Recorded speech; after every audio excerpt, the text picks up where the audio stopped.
Hello guys, welcome to comment academy. I hope guys आप जहां भी होंगे अच्छे होंगे। आज हम पढ़ने जा रहे हैं सिमेट्रिक मैट्रिसेस और स्क्यू सिमेट्रिक मैट्रिसेस के बारे में। सो गाइस, देर ना करते हुए अपने वीडियो को स्टार्ट करते हैं। सबसे पहला टॉपिक है हमारा सिमेट्रिक मैट्रिक्स। आइए डिस्कस करते हैं सिमेट्रिक मैट्रिक्स के बारे में।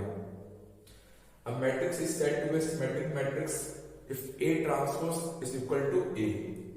जब भी हम किसी मैट्रिक्स का ट्रांसपोज करते हैं और वो रिजल्ट उसी मैट्रिक्स के बराबर आता है तो ऐसी मैट्रिक्स को क्या कहते हैं? Symmetric matrix. फॉर एग्जांपल, हमारे पास A मैट्रिक्स है, हमने उसका ट्रांसपोज लिया। तो हमने ट्रांसपोज किया तो हमारे पास ये कुछ ऐसा रिजल्ट आया। फिर हमने चेक किया कि जो हमारे पास A ट्रांसपोज है वो A मैट्रिक्स के बराबर ही आ रहा है। तो ऐसी मैट्रिक्स A क्या कहलाएगी? Symmetric matrix. तो जब भी हम किसी मैट्रिक्स का ट्रांसपोज लेते हैं और वो ट्रांसपोज उसी मैट्रिक्स के बराबर आता है तो ऐसी मैट्रिक्स को क्या कहते हैं? Symmetric matrices. तो यहां पर A मैट्रिक्स क्या हो जाएगी? Symmetric matrix. फिर हमने दूसरी मैट्रिक्स B ले रखी है, फिर हमने B का भी ट्रांसपोज किया। आपको ट्रांसपोज करना आता होगा। हमें क्या करना होता है ट्रांसपोज में?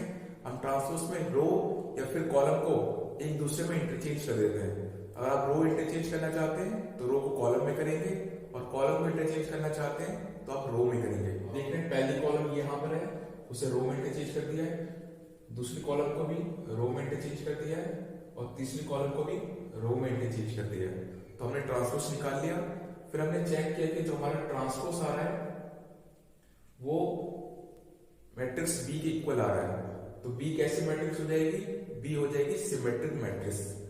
तो जब भी किसी भी मैट्रिक्स का ट्रांसपोज उसी मैट्रिक्स के बराबर आ जाए तो ऐसी मैट्रिक्स को क्या बोलते हैं हम लोग? Symmetric matrices. ठीक है, तो यहां पर बी क्या हो जाएगी? Symmetric matrix. तो आप जब भी किसी मैट्रिक्स को सिमेट्रिक मैट्रिक्स प्रूव करना होगा तो आप क्या करेंगे? आप उसी मैट्रिक्स का ट्रांसपोज निकालेंगे और उसके बराबर आ जाता है तो वो क्या हो जाएगी? Symmetric matrices. आई होप गाइस आपको इस सिमेट्रिक मैट्रिक्स का कंसेप्ट समझ में आया हो। अब हम स्टार्ट करते हैं अपना दूसरा टॉपिक जिसका नाम है scalar multiplication of matrix. Guys आज का दूसरा टॉपिक स्टार्ट करते हैं जिसका नाम है स्केलर मल्टीप्लिकेशन ऑफ मैट्रिक्स। इसमें हम क्या करते हैं? हम किसी भी मैट्रिक्स को किसी एक इंटीजर नंबर से मल्टीप्लाई करते हैं। हमारे पास एक मैट्रिक्स दी हुई है जिसका हमें ट्वाइस करना है, तो हम क्या करेंगे? हर एक एलिमेंट को 2 से मल्टीप्लाई कर देंगे। 2 into 2 4, 2 into 4 8, 2 into 3 6, 2 into 6 12। इसी टाइप से हम दूसरी मैट्रिक्स का भी स्केलर मल्टीप्लिकेशन निकाल सकते हैं। बस हमें ये करना है कि जो भी एलिमेंट्स दे रखे हैं उसको उसी नंबर से मल्टीप्लाई कर देना है। फॉर एग्जाम्पल, हमें बी मैट्रिक्स को -4 से मल्टीप्लाई करना है तो हम बी के सारे एलिमेंट्स को -4 से मल्टीप्लाई कर देंगे। तो -4 into 1 -4, -4 into 6 -24, -4 into -2 +8, -4 into 3 -12। तो इसी तरीके से हमने बी मैट्रिक्स को -4 से मल्टीप्लाई कर लिया। आइए कुछ और एग्जांपल देखते हैं। हमारे पास सी मैट्रिक्स दे रखी है, हमें सी मैट्रिक्स को हाफ करना है तो हमें हर एक एलिमेंट को क्या करना पड़ेगा? 2 से डिवाइड करना पड़ेगा। 6 divide by 2 3, 4 divide by 2 2, 8 divide by 2 4, 12 divide by 2 6। हमारे पास डी मैट्रिक्स दे रखी है। डी का हमें क्या करना है?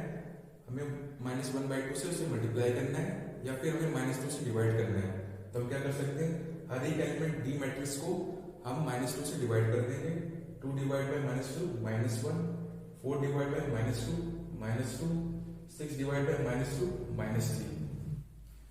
आई होप गाइस आपको स्केलर मल्टीप्लिकेशन ऑफ मैट्रिक्स समझ में आया होगा। आइए गाइस हम तीसरा टॉपिक आज का स्टार्ट करते हैं जो कि है skew symmetric matrix. Skew symmetric matrix ऐसी मैट्रिक्स होती है जिसमें उसका ट्रांसपोज निकालने पर उसके नेगेटिव के बराबर आता है। A matrix is said to be skew symmetric matrix if A transpose is equal to negative of that matrix। For example, हमारे पास A मैट्रिक्स दे रखी है, हमने A का ट्रांसपोज निकाला। ट्रांसपोज निकालने के बाद हमारे पास जो रिजल्ट आया वो नेगेटिव आ गया अपनी ओरिजिनल मैट्रिक्स का। तो ऐसे मैट्रिक्स को क्या कहेंगे हम लोग, स्क्यू सिमेट्रिक मैट्रिक्स। तो आप देख सकते हैं कि एक मैट्रिक्स का हमने ट्रांसपोज निकाला, रो को हमने कॉलम में चेंज कर दिया,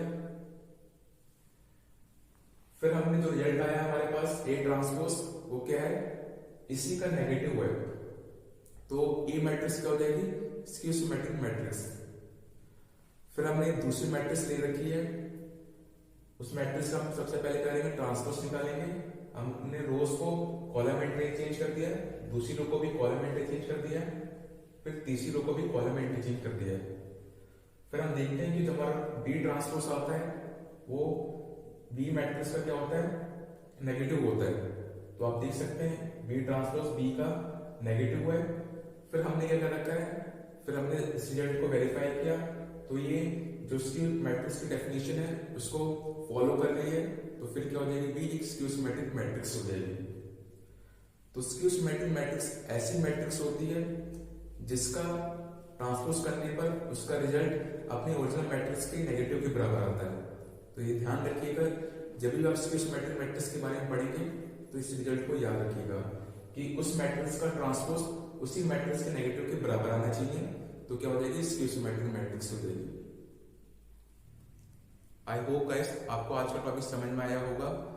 so guys, thank you for watching this video.